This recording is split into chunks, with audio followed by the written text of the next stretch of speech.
രാവിലെ തന്നെ നമ്മുടെ ആട്ടിൻകൂട്ടിൽ കയറുമ്പോൾ നമ്മുടെ ആട്ടിൻകൂട്ടിൽ നമ്മൾ ഒന്ന് പോയിക്കാറുണ്ട് കേട്ടോ. അപ്പം ഇങ്ങനെ വീഡിയോസുകളിലൊക്കെ പുക കാണുമ്പോൾ ഒരുപാട് ആൾക്കാർ ചോദിക്കാറുണ്ട്, ഇതെന്തിനെങ്ങനെ പോയിക്കണേ, എന്തുപയോഗിച്ചിട്ടൊക്കെയാണ് പോയിക്കണേന്നൊക്കെ ചോദിക്കാറുണ്ട് കേട്ടോ. ഞാൻ ഇത് പോയിക്കണേൻ്റെ കാര്യം എന്താണെന്ന് വെച്ച് കഴിഞ്ഞാൽ, നമ്മുടെ ഈ പശുവിനെയും ആടുകളെയൊക്കെ വളർത്തുന്നവർക്കറിയാം, രാവിലെ നമ്മളെ ആട്ടിൻകൂട്ടിലോ പശുത്തൊഴുത്തിലോ കയറുമ്പോൾ ഭയങ്കര കൊതുകിൻ്റെ ശല്യമാണ് കേട്ടോ.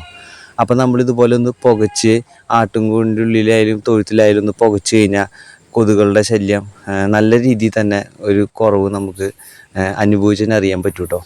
അപ്പോൾ കൊതുകിൻ്റെ ശല്യം മാറാനാണ് നമ്മൾ ഈ പുകയ്ക്കുന്നത്. പിന്നെ എന്തുപയോഗിച്ചിട്ടാണ് പുകയ്ക്കാറെന്ന് പല ആൾക്കാരും നമ്മളോട് ചോദിക്കാറുണ്ട്. ഞാൻ അങ്ങനെ പ്രത്യേകിച്ചൊന്നും അങ്ങനെ യൂസ് ചെയ്യാറില്ല.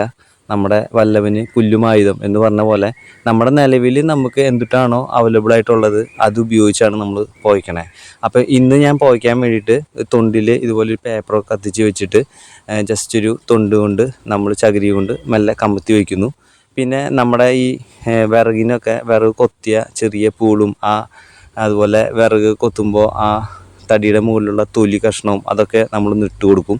എന്നിട്ട് അതിൻ്റെ മുകളിലേക്ക് നമ്മുടെ ആടുകൾക്ക് നമ്മൾ തലേദിവസം കൊടുത്ത ആ പുല്ലിൻ്റെയും പുൽക്കൂടൊക്കെ വാരിയതിൻ്റെ പച്ചപ്പുല്ല് വേസ്റ്റ് എല്ലാം നമ്മൾ അതിൻ്റെ മുകളിലേക്ക് ഇടും.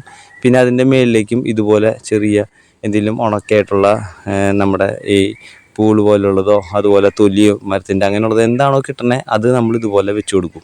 കാരണം ഈ പുല്ലൊക്കെ ഇടുന്നതിൻ്റെ ഉദ്ദേശം എന്താണെന്ന് വെച്ച് കഴിഞ്ഞാൽ, പെട്ടെന്ന് ഇത് തീ പിടിച്ച് ആളി കത്താതിരിക്കും. പുല്ലാവുമ്പോൾ ഒരു പച്ചപ്പുള്ളത് കൊണ്ട് തന്നെ മെല്ലെ പുകഞ്ഞ് നീറി നല്ല പുക കിട്ടും കേട്ടോ. അപ്പോൾ അതിന് വേണ്ടിയിട്ടാണ് നമ്മളിതുപോലെ വെച്ച് കൊടുക്കുന്നത്. അപ്പോൾ ഇങ്ങനെയുള്ള സാധനങ്ങൾ ഉപയോഗിച്ചിട്ടാണ് നമ്മൾ ഇന്ന് പുകച്ചേക്കണേ. അല്ലാത്ത ദിവസങ്ങളിൽ നമ്മൾ കൊതുക് വരാതിരിക്കാൻ വേണ്ടി കുന്തിരിക്കോ, പിന്നെ കൊതുക് വരാതിരിക്കാൻ ആയുർവേദ കടകളിൽ ഒരു പൊടിയൊക്കെ കിട്ടും, അതൊക്കെ ഇട്ട് നമ്മൾ പുകയ്ക്കാറുണ്ട് കേട്ടോ. അപ്പോൾ അതിൻ്റെയൊക്കെ ഡീറ്റെയിൽ നമ്മൾ ഓരോ പ്രാവശ്യം നമ്മൾ എന്താണോ നമുക്ക് അവൈലബിളായി കിട്ടുന്നത് അത് വെച്ചിട്ടാണ് നമ്മൾ ചെയ്യാറ്. അങ്ങനെ പല മെത്തേഡിൽ നമ്മൾ പുകയ്ക്കാറുണ്ട്.